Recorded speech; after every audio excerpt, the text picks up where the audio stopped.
సంఘటన ఏదైతే ఉందో మా మాజీ శాసనసభ్యులు పట్నం నరేందర్ రెడ్డి గారిని అమానుషంగా అరెస్ట్ చేయడం ఏదైతే ఉందో దీన్ని బీఆర్ఎస్ పార్టీ పక్షాన తీవ్రంగా ఖండిస్తూనే వెనకడ పెద్దలందరూ ఆడలేక మధ్యలో ఊడట మీకు చేతగాక రైతుల సమస్యను సానుకూలంగా వాళ్ళతో మాట్లాడి పరిష్కరించి మరి మీరు అనుకున్నటువంటిది ఏదైతే ఫార్మాసిటీ నిర్మాణం చేయాలనుకుంటున్నారో దానికి అన్ని విధాల ప్రజల సంసిద్ధతో చేసినట్టయితే ఇటువంటి సంఘటనలు ఎక్కడ కూడా జరగవు. ఇంతకుముందే మా నాయకులు చెప్పినట్టుగా కాళేశ్వరం ప్రాజెక్టుతో పాటు అనేక ప్రాజెక్టుల నిర్మాణం సందర్భంలో వేలాది ఎకరాల ల్యాండ్ ఎక్విజిషన్ జరిగినప్పుడు ఒక్క సంఘటన అయినా ఇట్లాంటిది జరిగిందా? 2013 ల్యాండ్ ఎక్విజిషన్ చట్టం ప్రకారం నిజంగా కూడా అందులో రైతులకు ఇబ్బందులు ఉన్నప్పటికీ కూడా ప్రభుత్వమే ముఖ్యమంత్రి గారే ఆనాటి ముఖ్యమంత్రి కేసీఆర్ గారే మెప్పించి ఒప్పించి అనేక ప్రాజెక్టులు నిర్మాణం చేసినటువంటి విషయాలన్నీ కూడా ముందరనే కనబడతా ఉన్నాయి. అయినా మరి దాన్ని గమనించకుండా ఒక ప్రభుత్వ వైఫల్యాన్ని గుర్తించకుండా మూర్ఖంగా బీఆర్ఎస్ పార్టీ పైన నెపం పెట్టడం అనేటువంటిది ఇది ఎంతవరకు సమంజసమో ఒక్కసారి సమాజం అంతా గమనిస్తుంది. కాంగ్రెస్ పార్టీ నాయకులకు తెలియక కాదు దీన్ని ఈ అపవాదును ఏ విధంగా మరి బీఆర్ఎస్ పార్టీ మీద రుద్దాలనే ఒక దుర్మార్గమైన ప్రయత్నం జరుగుతుంది. అంతేకాదు అసలు ఈ దాడి ఎవరి మీద జరిగినట్టు స్వయంగా ముఖ్యమంత్రి నియోజకవర్గంలో ఆయన చేస్తున్నటువంటి ప్రయత్నానికి వ్యతిరేకంగా రైతులు కడుపు మండి ఎక్కడన్నా ఇప్పటి వరకు మనకి హిస్టరీలో మరి ఒక కలెక్టర్ మీద దాడి జరిగిన సంఘటన ఉన్నదా? కలెక్టర్ మీద జరిగిన దాడి కాదు ఇది. స్వయంగా ముఖ్యమంత్రి రేవంత్ రెడ్డి పైన జరిగిన దాడిగా భావించాల్సినటువంటి అవసరం ఉన్నది. అది గుర్తించకుండా వాళ్ళ సమస్యకు పరిష్కారం చెప్పకుండా అసలు ఇంతకుముందే మా నిరంజన్ రెడ్డి గారు చెప్పినట్టు మీ ప్రయత్నం ఏం జరిగింది?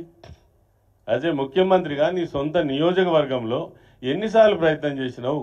నీకు పోవడానికి వీలు కాకపోతే నీ ముఖ్యమంత్రి కార్యాలయానికి రైతులను ఎన్నిసార్లు పిలిపించుకున్నావు? ఎన్నిసార్లు చర్చలు చేసినావు?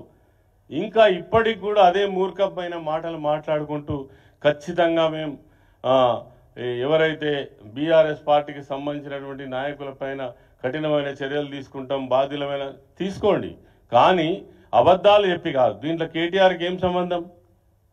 నరేందర్ రెడ్డికి ఏం సంబంధం? అక్కడ ప్రజలకు సంబంధించినటువంటి సమస్య వచ్చినప్పుడు స్పందించడం అనేటువంటిది ప్రజాస్వామ్య పద్ధతులలో అక్కడ ఉన్నటువంటి స్థానిక నాయకునిగా వారి బాధ్యత.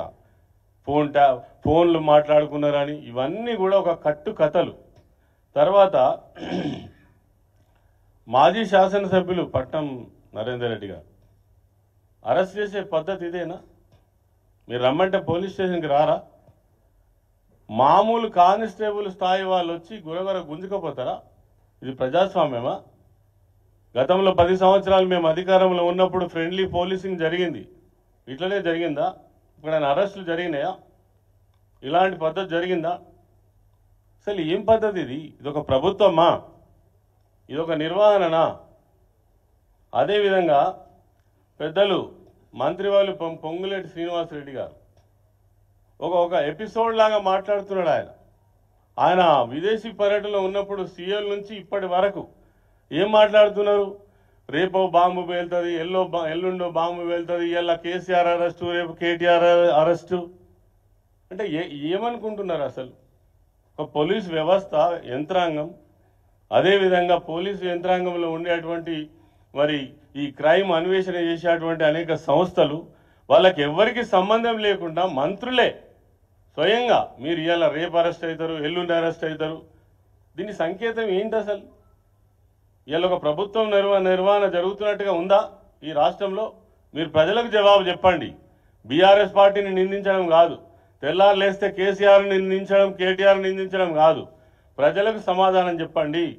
ఇంతకుముందు మా మాజీ మంత్రివర్యులు మాట్లాడినట్టుగా మీరు ఇచ్చిన హామీలు ఏమైనాయి? ఒక్కదానికైనా సమాధానం చెప్తారా? సెక్యూరిటీ లేకుండా పోయి ప్రజల మధ్యన నిలబడి మాట్లాడే ధైర్యం ఉన్నదా?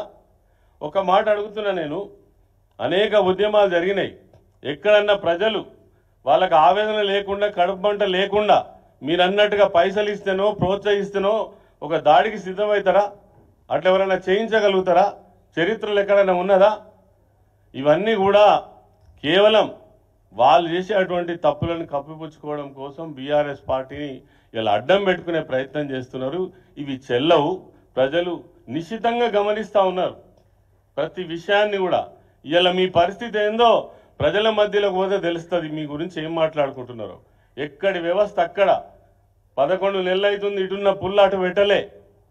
అభివృద్ధి మొత్తం శూన్యమైపోయింది. ఇచ్చిన హామీలు మొత్తం ఎక్కడి అక్కడ పడి ఉన్నాయి.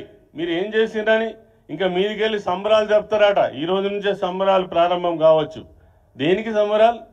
ఏం సాధించిండ్రని, ఏం ఘనకార్యం చేసిండ్రని ఏ ఒక్కటి చెప్పండి. మీరు అనుకునే గొప్పగా చెప్పుకున్న రుణమాఫీ అయినా పూర్తిగా అయిందా? మేమనుడు కాదు, రైతుల మధ్యలో పోయి మాట్లాడగలుగుతారా? ఇవన్నీ కూడా ఇప్పుడు ఉన్నటువంటి ప్రభుత్వం, రేవంత్ రెడ్డి ముఖ్యమంత్రి అనాలోచిత విధానం వల్లనే ప్రభుత్వం అంతా కూడా అస్తవ్యస్తమైంది. మొత్తం పరిపాలన మొత్తం చిన్న భిన్నమైంది. 10 సంవత్సరాల్లో కేసీఆర్ గారి నాయకత్వంలో ఏదైతే గొప్పగా నిర్మాణం చేసిందో అది మొత్తం కూడా వ్యవస్థ చిట్లిపోయింది. మరి ఇదంతా ప్రజలు చూస్తున్నారు. కాబట్టి ఈ సంఘటనకు సంబంధించి వెంటనే బీఆర్ఎస్ పార్టీ డిమాండ్ చేస్తుంది, వాళ్ళపైన పెట్టినటువంటి కేసులు విత్డ్రా చేయాలి. తర్వాత రైతులకు న్యాయం చేసేంత వరకు బీఆర్ఎస్ పార్టీ అండదండగా నిలబడుతుంది.